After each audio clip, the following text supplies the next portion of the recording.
Hey YouTube, I have another deck for tech for you guys. I know it's been a while, but this was a deck that I just came up with, and it was a lot of fun. I just wanted to share with you all. This one I call Mishra and Friends. It uses Mishra, Artificial Prodigy, to basically cast a lot of powerful artifacts, gain a couple copies of them, and win the game that way. Let's go ahead and go through the deck. Just like the namesake, we have a 2 Mishra Artificial Prodigies. It's a 4/4 legendary creature. Whenever you play an artifact spell, you can search your graveyard, hand, or library with the same name of that artifact, and you put it into play. And so that's a pretty powerful ability. Basically, whenever you cast any artifact, you get another copy of it for free, and you can imagine how powerful that ability is. So we have 2 of that. I tested out with 3 or 4. It was Mishra was a good card, but I don't think it's that good enough to have a playset of because it ends up being a dead draw early on in the game if you don't have good artifacts in your hand as well. Also, we have Tezzeret, Agent of Bolas. We have 3.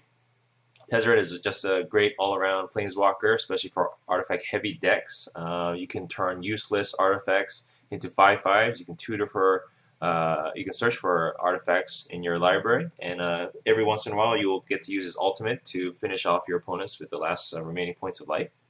And then just for fun, because I just love him so much, I have a 1 Nicol Bolas Planeswalker. He is definitely more of a win more card, but there are times where his abilities actually do come in very handy.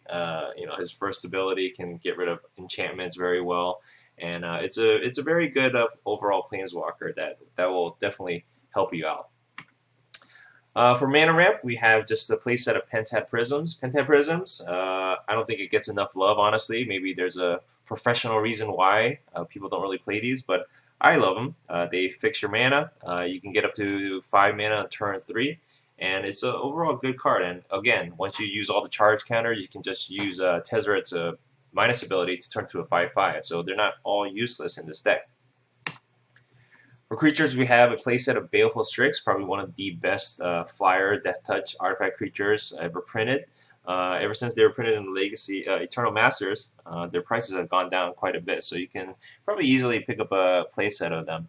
They're great. You can turn into 5/5s with Tezzeret again, but it's just the card draw is great. You have a Mishra out, you get to draw 2. It's just a very fun interaction with the rest of the deck. We also have 2 Wormcoil Engines. Wormcoil Engines is probably one of the best creatures also printed.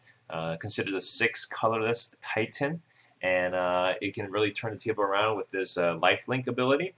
Imagine having Mishra out and then casting a Wormcoil Engine to get another Wormcoil Engine out. That will definitely turn the game towards your favor. And also we have 2 Steel Hellkites. Steel Hellkite is just a favorite of mine. Grixis usually has issues with enchantments. So I have this to really deal with any Obrings, Journey to Nowheres, pacifisms, enchantments like that. And again, having Mishra out, having 2 of them can easily help you destroy any problems on the board. For combos, we have 2 Sword of the Meeks and 2 Thopter Foundries. Most of you guys know this combo already. This is a good combo early on in the game to help you against aggro decks. Just being able to continue to create Thopters to help block and also gain life in the process. And, if worst comes to worst, you can always use these for 5/5s with Tezzeret, and you can use this ultimate, really drain them with a lot of life with all the Thopters you're going to make. For utility cards, we have a playset of Thirst for Knowledge, probably the best draw spell for artifact-heavy decks. It doesn't matter if you discard an artifact card because you can always get it back with Mishra anyway. Also, we have just 1 Fabricate. It's just to round out the deck overall if you need that 1 tutor to find that final answer for the game. A Fabricate is also a good draw to have. For control, we have a playset of Izzet-Charm. I just love Izzet-Charm personally. It's a very flexible card. It's a weaker mana leak. It can shock creatures, and if worst comes to worst, you can just filter through your hand and your deck with the Faithless Looting ability.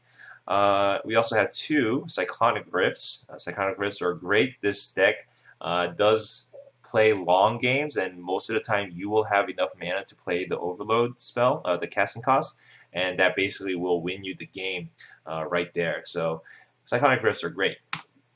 We also have 2 Ratchet Bombs, mainly because Mishra will be able to find both of them at the same time. Ratchet Bombs are great against token. I have a very token heavy meta in my area, so I love playing Ratchet Bombs, just get rid of them.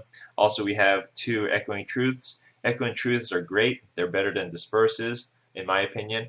They kill off any token decks also, but just being able to return any non-land permanent temporarily back to their hands is just gives you that tempo, gives you that advantage when it comes to casting spells. And that is it. This is my deck.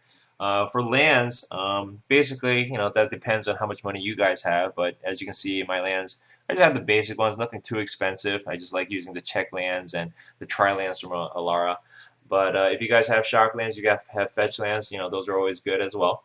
But go ahead and try testing out this deck. It's a lot of fun, especially when you have Mishra out. Just be sure to protect him as much as possible. And tell me what you guys think in the comments and below. Subscribe if you like this video, like this video if you liked it, and let me know if you guys have any suggestions for this deck. Alright, thanks for watching, guys.